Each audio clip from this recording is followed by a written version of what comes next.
Loren? Evening, everybody. Thanks for coming. Loren Clement. It feels odd to be sitting on this side of the table because I spend so much time on the other side.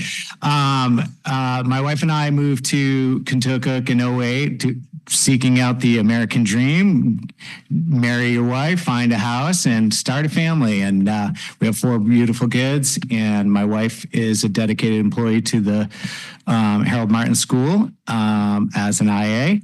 I, for the last 4 years, have spent quite a bit of time following the school board, following the select board, engaging in civic community, engaging with the community. I had a landscape business in this community for 13 years. And then that evolved into one of my clients hiring me as a property manager. And now I oversee the maintenance on quite a few buildings, and that includes safety, security, could deal with any aspect of maintenance. That's really my strong point. I did have to budget as a business owner, and we all certainly have to budget as homeowners to make sure we can satisfy everything, all the expenses that come to us. And that is why I'm running it. The short answer of it is because I care. And there's a lot of people in this community who are struggling and have asked me to run. And so that's why I'm here, putting my hat in the ring and trying to engage. Thank you. Loren, what one strength will you bring to the committee if elected? Thank you for that question. My strength, I think, would be that I can represent individuals in this community who do not feel represented. I think there's a large segment in this community who do not feel represented on many boards, and they have stated that to me, and I would like to represent them. I think that's the strength. We are going to start with you, Loren. Feel free to correct me when I get this wrong. But this one is, what knowledge deficit might you have? And how would you go about curing it? In relation to sitting on the budget committee, I'm sure you have no other deficit. I guess I don't know if it's a knowledge deficit, but I am dyslexic. That would probably be my biggest challenge. I learned to adapt to that at an early age, and computers probably, and the amount of time and energy that I need to put into drafting documents or grammar and spelling, and if I need to produce something, that's probably where my deficit is. I work hard to overcome it, and I don't let it hold me up, but that's where my deficit is. Thank you. Loren, the question actually specifically addresses the warrants. I think I confused it by adding budgets, but you're welcome to address both the school and the Thank you. Select board budget. Yep. I'll start with the select board. I think the select board, I attended many of the select board meetings. I actually started and enjoy watching the work sessions where department heads come in and present their needs and wants. And that's extremely helpful in understanding the whole of the process.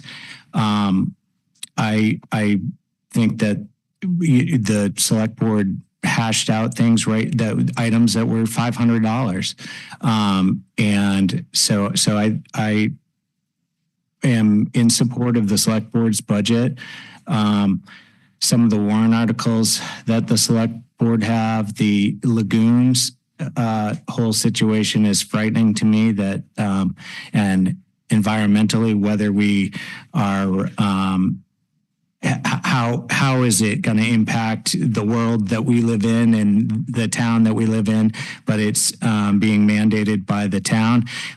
These lagoons are within close proximity of a huge landfill mountain, which people have been tossing things in for years. So I struggle ethically with understanding how this PFAS really, if it's as much of an issue for our community as not fixing roads and having culverts blowing out and sidewalks and the water and sewer stuff that's all ahead of us. So I struggle with that warrant article.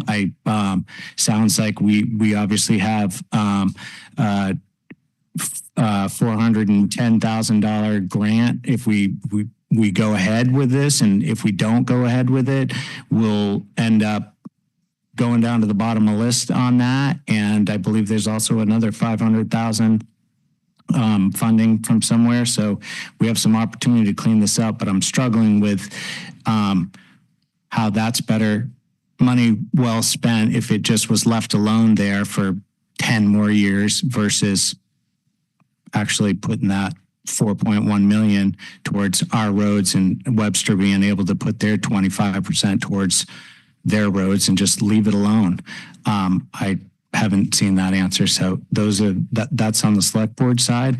And then shifting over to the school board side, I understand the reductions that the school board has done. I believe again, with the work session that the school board holds in October, I think I was the only one present there. So I did listen to all the teachers and department heads speak about what they need. And then watch the reductions. Every year we hear about an athletic trainer, even though we know it's not going to happen. It's there's all sorts of items that are would be beneficial to the town, but it's just these increases are insustainable for 961 students, and with having 4 students in the school, am fine with us getting focused on reducing what we do. I think we have to hit the pause button here on some of the programs. Doesn't mean they have to go away for life, but I think I'm not in support of the school budget as written. I haven't been in support of it for a couple of years because it's too much. The teacher contract is another warrant article, and I definitely spoke to that as soon as it was presented, that 12 and a quarter increase with step bonuses is too big of an ask. We're going to talk about this again. We're going to go. Feel free to wind. Okay, that's a warrant article. That's why I was going for it, but I'm not in support of the teachers. And then the maintenance, buildings maintenance and trust, depending on how the operating budget gets voted on the floor, it can be adjusted. I don't like seeing that being reduced, but I understand why in order to fit the need of taxpayers. Do you have anything to add? Most definitely. It's a pretty easy answer. Come attend the meetings. I've gone to select board meetings for about 4 years now. They present it all there. They put slide presentations up on there. They hand handouts. I have the current budget sheets for this year for the select board with all the warrant articles. Same with the school board. Again, you start at the beginning of an all-in budget, and then they slowly peel it apart. The conversations unfold at the school board meeting. You get your 3 minutes maybe in the beginning, 3 minutes after, ask questions. Email board members, talk to faculty, staff, the people within the buildings. Social media is there. There's all sorts of opinions on there. It's like news and whatever. You got to take it for what it's worth. But clearly, go to the source. Put your time in. That's where the true answers are. Loren? Can you repeat the question? The question is, do you think the current composition of the budget committee is appropriate and balanced? And I do understand that it's set by statute. But I think the statute does say that that's the minimum, and I want to say it could move up to a 12-person budget committee in the guidance thing that's on the budget committee's website. I don't know if our town warrants that 2 additional people.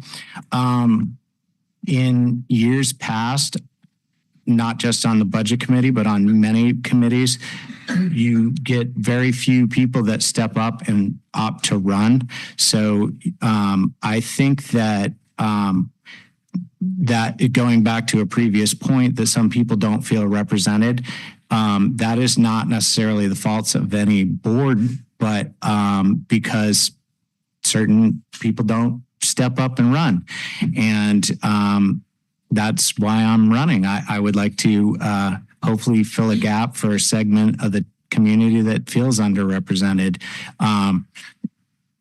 Do I feel that the current board, well, it's changing. So we don't know what the current board's going to be, because there's a lot of moving parts here. There may be up to 4 different new members of this 10-member board. Ken has finished up his term as select board, and he's served on there for many a years.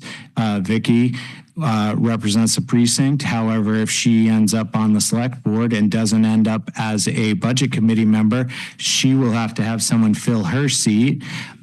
The school board could put up a different representative. So it's forever changing. And we have 2 open seats here, and one of us 5 or the other lady is going to end up there presumably, or a write-in. So that's a hard question, because it's going to be a whole new melting pot here on the budget committee. so much for balance. So the final question is, I've heard a lot of that we don't have a sustainable trajectory going forward. We've been hearing that for years. Whether that's true or not, I don't know. So how do we want to talk about what is sustainable? What's a sustainable rate of growth? What's a sustainable tax increase? I'm going to leave it to you with how you want to address that. But does the question make sense to everybody? Good. And Eric, you get. I get to go first. All right. Sustainability.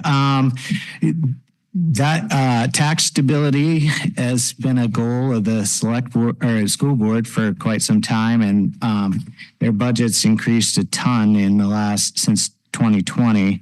I do know what a lot of the key drivers are there, and I understand the dynamics, but for the person at home trying to maintain their household and understanding that a dollar doesn't go as far, and that our homes have been reassessed, and with the reassessments come larger insurance bills to cover the costs of homes. And when speaking to the community, you start hearing from over and over again that people are going to leave because it isn't sustainable. They can't retire here.